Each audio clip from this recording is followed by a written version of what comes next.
وهاجاج داود maxaad kala socotaa in dawladda China ay haatan diyaarisay sidii ay duulaan culus ugu qaadi lahayd una qabsan lahayd jasiiradda Taiwan haddaba maxaa suurtagal ah ama maxaa adduunyada soo gaadhay ee saameyn hadii la qabsado ama uu dagaal ka dhaco jasiiraddaasi Taiwan saameyn noocee ay nolosheena ku yeelanaysaa waxa kordhiyay dhawaanahan dhaqdhaqaaq ciidan oo agagaarka jasiiradda Taiwan ay ka sameeyeen ciidamada Chinese-ka gaar ahaan ciidamada badda ee China iyadoo oo sidoo kalena ay dhaqdhaqaaq sameeyeen ciidamada militariga Mareykanka ee iyaguna gobolkaasi bariga Aasiya iyaguna saldhigyada kule tan iyo intii dagaalka Ukraine kadib ayaa waxa soo baxay wararka sheegaya inay soo xoogeysanayso qorshaha uu Chinese-ku diyaariyay si uu la wareego ama dib ugu qabsado jasiiradda Taiwan haddaba haddii aynu dib ugu noqono bal horta macluumaadka guud ee labadan dal ama labadan qaybood China waa dalka dhaqaalaha ugu badan ku bixiya xagga ciidamada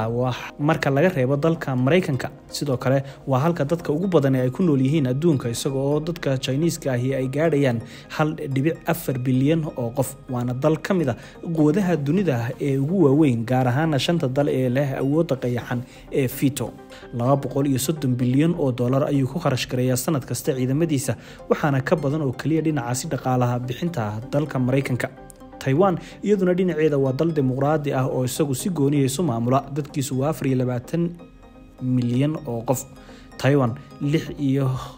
6 bilyan oo dollarka Mareykanka ayay difaaceeda ku qarash gareysaa waxaana hanjabaado joogto ah ay uga yimaadaan dalka China taas ayaa kaliftay inay difaac isu diyaariso marinka Taiwan waa mid ka mid ah meelaha ugu khatarsan ama khatarta ugu badan ee ay ka jirto adduunka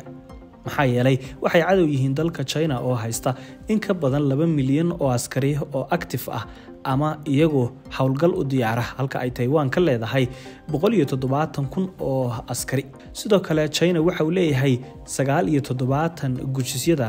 guusaha badda hoosteeda halka ay Taiwan ka leedahay 4 sidoo kale China waxa uu leeyahay 2 maraakiibta diyaaradaha xambaara ah halka Taiwan aanay waxba ka haysan gaadiidka gaashaaman markaan u nimaadno Taiwan waxa ay leedahay 3470 gaadiidka gaashaamana halka China uu ka leeyahay 35,000 oo gaari sidoo kale halka ay Taiwan ka leedahay 250 madaafiicda iyagu iswada ama ishaga dawladda China waxa ay haysataa 4120 madaafiicdaasi haddii aynu diyaaradaha u nimaadnana Chinese-ku waxa ay leeyihiin 3280 diyaaradood oo kuwa dagaalka qaada ah halka ay 740 diyaaradood oo kaliya ay ka leedahay Taiwan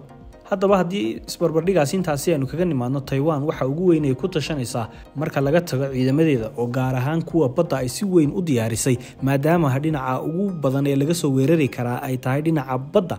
haddana waxa ay sidoo kale ku tashanaysaa taageerada ciidamada Mareykanka ee ku sugan gobolkaasi madaxweyne Biden madaxweynaha Mareykanka oo isaguna hadlayay ayaa sheegay in ay ka go'an tahay mar walba inay difaacaan jasiiraddaasi oo ay ku wada jiraan heshiis dhinaca difaaca ah isagoo tilmaamay in markii uu China arkay saaxiibkiisa Russia ee duulaanka ku qaaday dalka Ukraine uu isaguna damac kaga jiro haatan ama ay helayaan xuraanka sheegaya in China uu rabo inuu isaguna markan weeraro dalka Taiwan